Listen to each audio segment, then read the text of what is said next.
Do you see yourself in there? Yeah. Good morning. Hi. Huh. Do you like to see your face? I like to see your face. It's so cute. It's so cute. You go like that.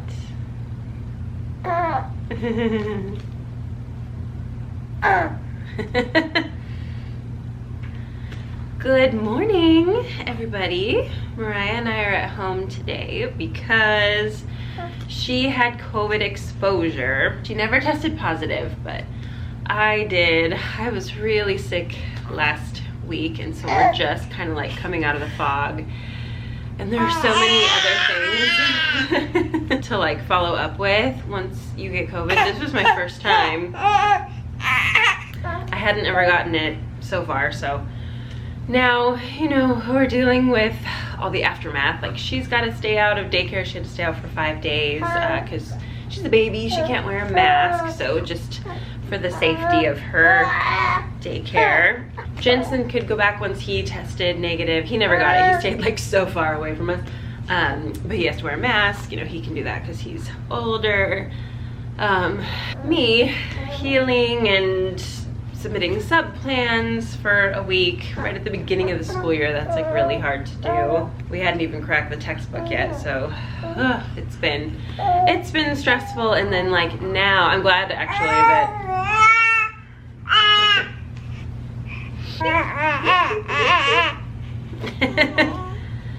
I'm glad that I have this day at home now that I feel better. Hey, look at this. Because there's just like so much to do afterward. Like the aftermath of being sick is, there's so much to clean up now. Like the house is an absolute disaster because I had several days where I was just bedridden. It was awful. So today is our first day kind of like emerging from the sickness cocoon. We dropped Jensen off this morning. We went to Starbucks. I did my makeup for the first time in a week. And I thought we'd do a little video today. It's the end of a month. I think it's September 2nd now. So I wanted to do my August book review. So weird.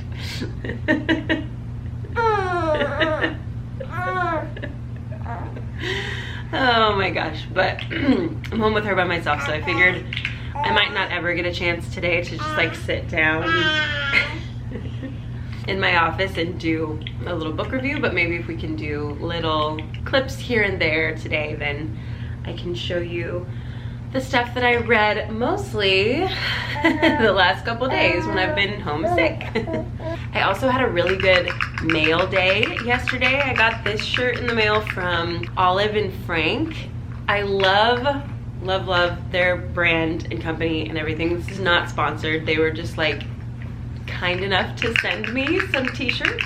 I think I found out about them through Zoe Sugg, you know, like one of the OG YouTubers. So I was either watching one of her videos or like her Instagram and saw like a really cute like sweatsuit outfit thing that she had on. I'm sure she would call it a jumper, right? A cute little jumper. And they're fair trade, ethical company out of England. And so I ordered that really cute, like light green cardigan. It has like extra long sleeves with the hearts on it. I wore that all the time at the end of my pregnancy. And I would always tag them. And so they asked if they could send me something like in return for, you know, just like always tagging them on my posts. And I thought that was so nice. And so I picked out this t-shirt. Ooh, how about this? You want to read your story? You want to read your book about fruits and vegetables? Anyway, I forget what I was saying, but I love this t-shirt. Like, they're very good quality, you know. It's not like a Target t-shirt or whatever. So I love this little teacup. I just thought that was so cute. And the stripes, I haven't worn like a striped shirt like this with like the collar thing in so long, but I love it. And it was such good timing because going back to work this time around, I bumped up my sizes a little bit. In t-shirts I used to wear a medium and now I go for a large. So it was nice to have a couple of cute little t-shirts that, I mean, I can wear this to school. I don't dress like super fancy to school, but I don't want to wear like a raggedy t-shirt, but I think this one is really cute. They sent me 2 more. It was so nice. Let me go grab them. This is another one. I thought this was so cute. I love the rainbow, and this is all, you know, embroidered. So it's like quite fancy for a white t-shirt. Magnifico. I love it. I love the font. I love the rainbow and how all of that looks. So this is another one that I would wear to school. And then this one is embroidered also. I love the color. I really love like butter yellow. And this one says and this one says sunshine. I just thought this one was really cute. I'll be wearing this one as well. It's nice to have some good mom t-shirts.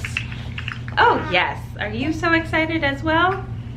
Okay, it is, yesterday was 103. I think today it's gonna be like 105. It's just outrageously hot, so we are staying inside.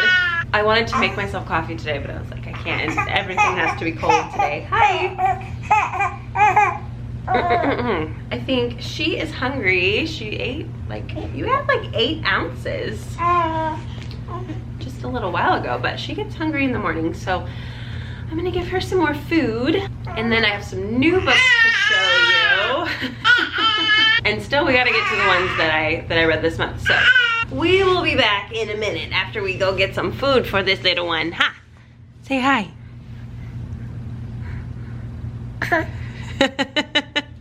Let's see. Okay. Like I said, we are in the aftermath of sickness, so everything is a disaster right now. So I'm trying to get things cleaned up, but the first thing that I need to do is reset. This is her little baby Breza thing. This is what we feed her from. Hi. When we're at home, we do these little, like, you know, if we're going out, then we can give her these little formula bottles, but I gotta reset this thing, so.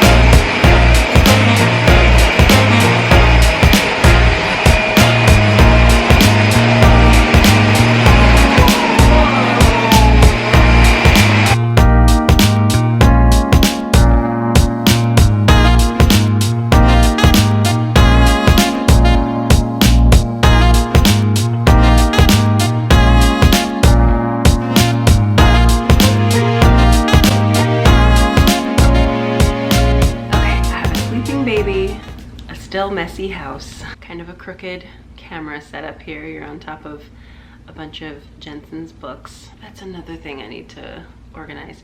Jensen has so much stuff, so many books, so many toys. I need to get rid of some.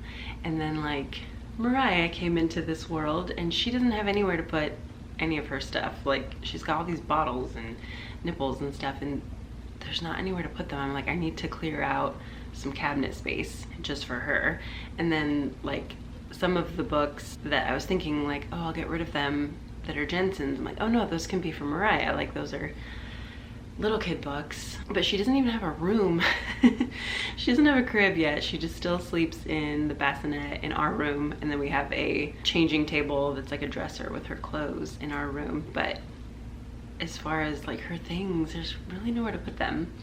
So we gotta figure that out eventually. I thought we would do that over the summer, but no, that did not happen. So anyway, to switch gears entirely, over the summer I did like an online history training thing with UCLA Center for, I think it's Center for History and Geography. A lot of the UCs have them now. I know there's programs at like UC Davis and UC Irvine.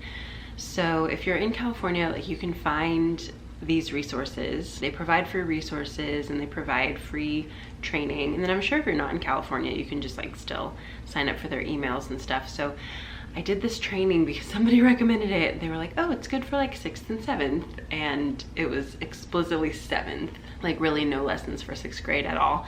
But if you attended, and you know, it was still interesting to attend, and I could teach 7th grade at any time. It always just depends on our staffing and numbers and whatever.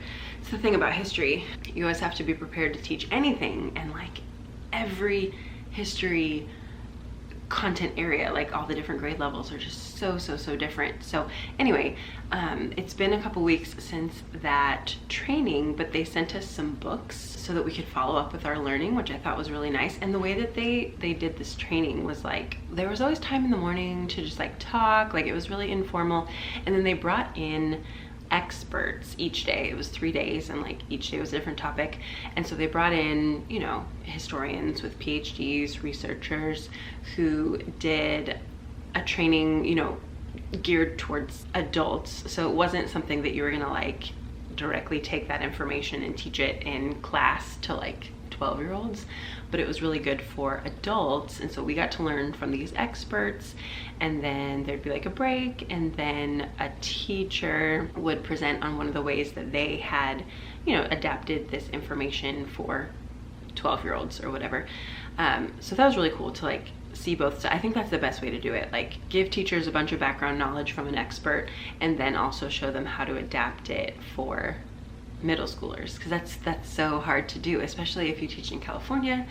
6th grade history is ancient history, and that's just like, there's so much to learn, and it's really hard to adapt it for 11-year-olds. And then 7th grade history is also, it just covers like a massive amount of time and geographical space and different cultures and everything, so that's also really hard to adapt for middle schoolers, and you really have to stay up on your own learning. So anyway, they sent us some books that I'm pretty excited about. So this one looks really good. It's called The Silk Road by Valerie Hansen, and they were saying that this is like the current like best source that you can read on the Silk Road. And it can be hard to know, like when you're going outside of your content area, like obviously where my expertise is US history, and so I know like the, you know, the leading historians in the field, and kind of like how to choose sources that I want to read for my own knowledge. But then when we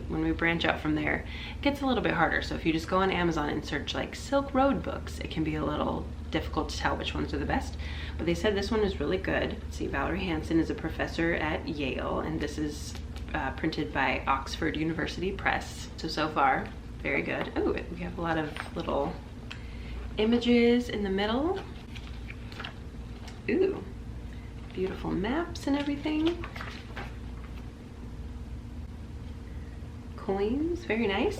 So I'm excited to read this for my own content knowledge. See, I just always want to see how many pages of notes. Yeah, so these are the notes. This is the actual content that you read. So it's about 242 pages. So I would like to read this before we get to our Silk Road unit. And so that is something that crosses over, like you do it in 6th grade and you're still talking about it in 7th grade. This one is for 7th grade content. The Near West, Medieval North Africa, Latin Europe, and the Mediterranean in the Second Axial Age by Alan James Fromhers. Like, this is very specific, right? Like, people get very into their own specific content. So let's see, he's director of Middle East Studies Center and associate professor of history at Georgia State University. This is in Edinburgh University Press. Okay, so this is good. Let's also check the notes section. Here's our conclusion. Okay, this many notes, this much content. And so, yeah, I mean, I've heard people say that like 7th grade history is not fun to teach, but like, okay, a lot of people are not going to find this book interesting, but like this is so interesting to me. Looking at that area, you know, North Africa and Europe and the Mediterranean, you know, there was so much interaction at that time. And today we think of those spaces as so separate, and like people from those regions as so different. But for a long time, that was really like the center of everything, and that there was so much crossover. So I think this is so interesting to look at. Wow, this last one, very, very big. Look how long this one is. This is the Guatemala Reader, History, Culture, and Politics. Okay, so this is edited by a couple different people, and it has a ton of contributors, and it's really, really thick, but actually each piece in here is pretty short. See, just a couple of pages, and a lot of it is oh wow, like everything is translated so far that I see. Wow, really just a couple pages. Okay, so yeah, you could definitely use this in your classes. You could just take different pieces out of it. This is by Duke University Press. Okay, and it's edited by 3 different history professors. So yeah, there's more than 200 texts and images in here. So sometimes we think there's like not a lot of information out there about certain topics, but look how much you can get in one book about Guatemala. Okay, so I have plenty of reading to do, and I still haven't shown you my books from this month. So let me do a little bit more cleaning and then we'll do that. Gotta sneak in some lunch and Better Call Saul before she wakes up. Okay, she is bound to wake up soon, and I'm still, like I feel much, much better, but I get that exhaustion like partway through the day. Like I wake up feeling fine, but then about right now I'm like, I'm starting to get tired again. So that's not fun. So let's talk about all the books that I read in August. I always write them down in this little bullet journal. This is like the main way that I keep track of them. And then also, you know, making monthly YouTube videos, and I post about them on Instagram. I was thinking about, you know, giving up on the YouTube videos and just making reels, you know, of like what I read in the month, but I just I'm just not into short form content. I was watching a video from Samantha Robindahl. She's like a beauty YouTuber, but I mean, she talks about a lot of things social media wise that we really see eye to eye on. And I know that the trend is away from YouTube and away from long form content, but there's just not nearly enough connection through TikTok and through Reels. They're so short, and then especially like on TikTok, you don't remember who posted anything. You're not like, I don't know, there's just no connection with anyone at all. So I could make a reel and show you these 5 books, and you would like maybe know the title and cover of these 5 books, but you wouldn't really know anything else about them. And like the person who recommends them, like that matters to me. Like I still watch a lot of BookTube, and there are certain readers whose style I know is similar to mine, or maybe it's a little bit different than mine, but they kind of introduce me to new books, and the way that they talk about them makes me want to read them. And anyway, those of you who are here, I really appreciate you being here. I appreciate long form content like YouTube. I love watching a YouTube video that's like 20 minutes long and just having it play while I get ready or while I do the dishes, and it's like I'm hanging out with that person, like that person is keeping me company. So for 20 minutes I'm consuming content that way, versus I could spend 20 minutes on TikTok or like watching reels like this, and that 20 minutes still goes by, but I don't know, I've seen like 2 interesting things, you know, the rest of it is kind of junk. So anyway, I'm old school here. Okay, trying to remember what I read first. Oh yeah, okay. I have most of the books here, but some of them are in my classroom. This I will bring to my classroom after we talk about it. So Monday's Not Coming by Tiffany D. Jackson. A lot of people have recommended this one. See, this is why I read it, because so many people have recommended it on YouTube and Instagram probably. But I mean, it's kind of like a murder mystery. It's 1,000,000 pages long. It's 430 pages, and I read it in a single day. Like I started it in the afternoon and I stayed up all night. I think I stayed up until like 4 in the morning reading it, because a mystery is presented to you at the beginning of the book and you have to know what happens. What happened to Monday? Where is she? And why is no one listening to her friend? And like you have to know.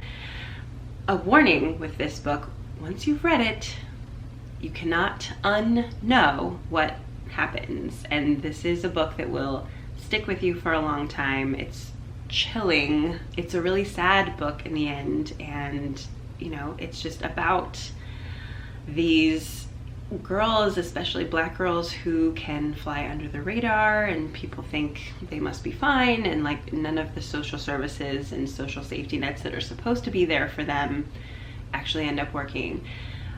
I loved it and hated it at the same time. I cried. It's so good. It's also just about like the power of friendship. Like those middle school friendships and high school friendships sometimes are literally the strongest relationships that people have. And we shouldn't, like, I don't know, dismiss the friendships between kids, between teenagers. Sometimes they look out for each other and care about each other more than anyone else does. So highly recommend. Just also warn that it's a rough one. I can't do that on TikTok, okay? I can't do that. Which one was next? Okay, Before the Ever After. This one was much shorter. I think I did also read this one in a day, but it's because it's very short. This is also a novel in verse. I'm asking my students to read at least one novel in verse per semester this year, and this one is a really, really great option for readers. One thing that I love about it is that it's about a Black kid and he loves his family. He's not poor. In fact, he, you know, is probably upper class. He has great friends. He does well in school. He doesn't really like sports all that much. His dad is a professional football player. His parents love each other. They're very devoted to each other. So you don't have any of these tropes about like Black kids. So I really appreciated that part of it.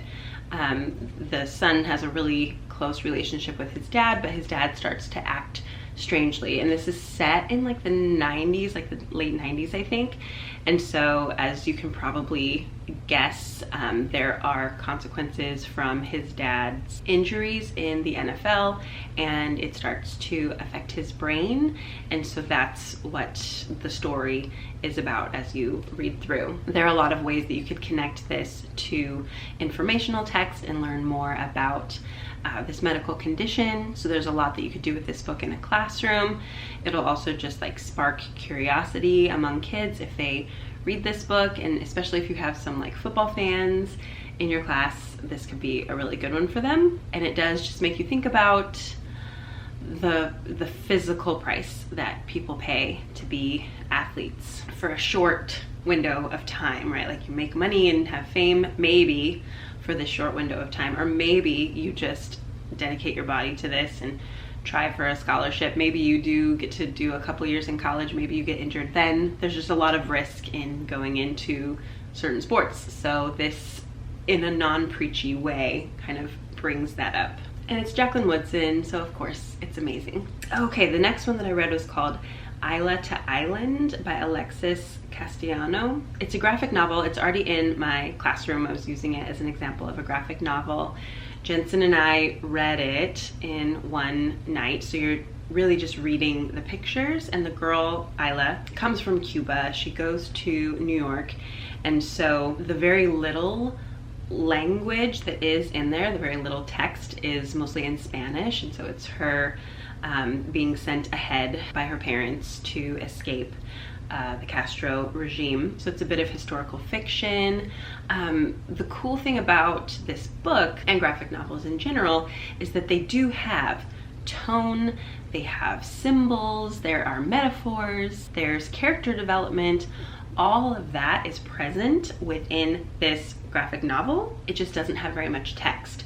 So it's really cool to kind of like show that to students. Like you're still engaging with a story, even if it doesn't have like paragraphs and dialogue, you know? So anyway, this year I'm really trying to expand my students' conception of what it is to read. So we're using audiobooks, we're using graphic novels, we're using novels in verse in addition to other books and other texts, just to get like a really wide range of stories. The next one that I read is called Yoke by Mary H.K. Choi, and every time that I've seen this on like YouTube or Instagram or whatever, it's kind of marketed as a YA novel, and I wouldn't classify it that way myself. So I know a lot of people are looking for like classroom books. This isn't one that I'm going to put in my middle school classroom, like maybe a high school classroom, but this one is more for adults. And it's about two adult sisters. They grew up in Texas. I want to say Houston, but maybe that's because I've been watching Mo on Netflix. That's definitely Houston. This might not be Houston. I can't remember. San Antonio, just kidding. Yeah, San Antonio. Texas is a big place. So they, actually they're born in Korea. They moved to San Antonio as little girls with their parents who own a restaurant. And then these two sisters, independently sort of each other, moved to New York. The older sister's like the overachiever. The younger sister is very self-destructive. She goes to like fashion school, but she's in like marketing. And the other one is like a data analysis person or something. So of course the sisters are very different. They don't really get along, but it turns out that they really need each other. Like their lives become completely intertwined, like irrevocably intertwined. There's never again going to be a way that they cannot work together, basically. It's really funny. It's written in that very like, it's style that I kind of use. It's like females my age use a lot of adverbs, like deliriously happy, handsomely disheveled, absolutely, truly abhorrent, or whatever. Like I can only do it when it's true to me. But I've noticed this in writing quite a bit, like just in Instagram caption type things, like in the way that I talk and write sometimes, and then the way that she writes. And it just borders on obnoxious. It doesn't get to obnoxious, but it does reflect like the way that people talk and communicate. It's very funny. It's another one that's really sad. I'll provide a content warning for disordered eating and like self-destructive behaviors. It wasn't one of my favorite ones that I've read recently, but it's just a popular book that I wanted to see what all the fuss was about, and I think I would read more by this author. And I'm sure there are a lot of people out there who love this one. So this one is Yoke. The final book that I read this month, this is the perfect sick day book. So I hope that you don't get sick, but if you do get COVID or something, this is a good one to have around. This is The Time of Green Magic by Hilary McKay. Hilary McKay is an amazing, I want to say like children's book author. She writes about kids and for kids, but she does it so beautifully, so well. Like her writing is much different than someone like, and I don't mean to like make a comparison as in like she is good and this other one is bad, but she writes much differently than say like Kelly Yang, for example, where the lexile level is definitely for young kids and like the structure of everything is easily digestible for kids, even though like, you know, the plot is interesting to adults and to older people and stuff.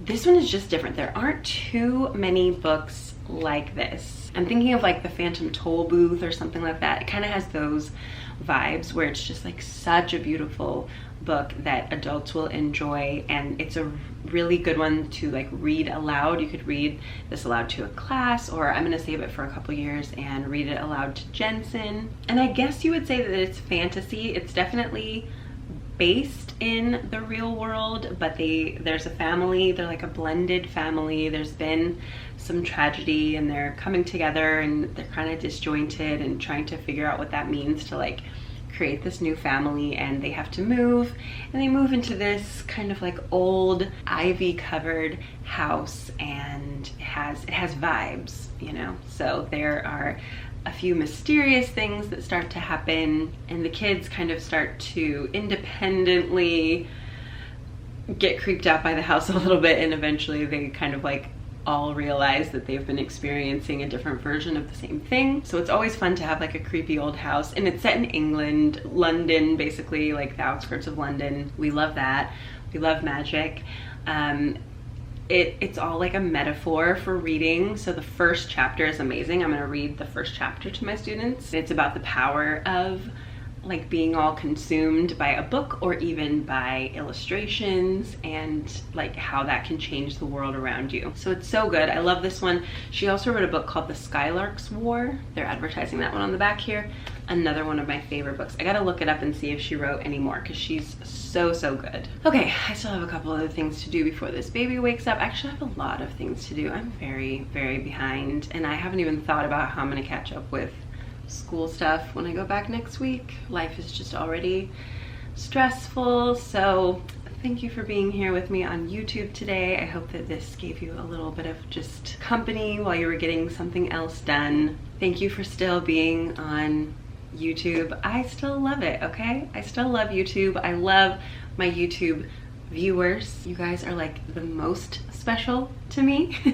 I do love the connection over on Instagram as well, or at least like the old Instagram. Now it's all about reels and I don't really like making reels, but I love making long form content. So again, I just really appreciate that you're here. I love you guys and I need some coffee and I'll see you soon. Bye.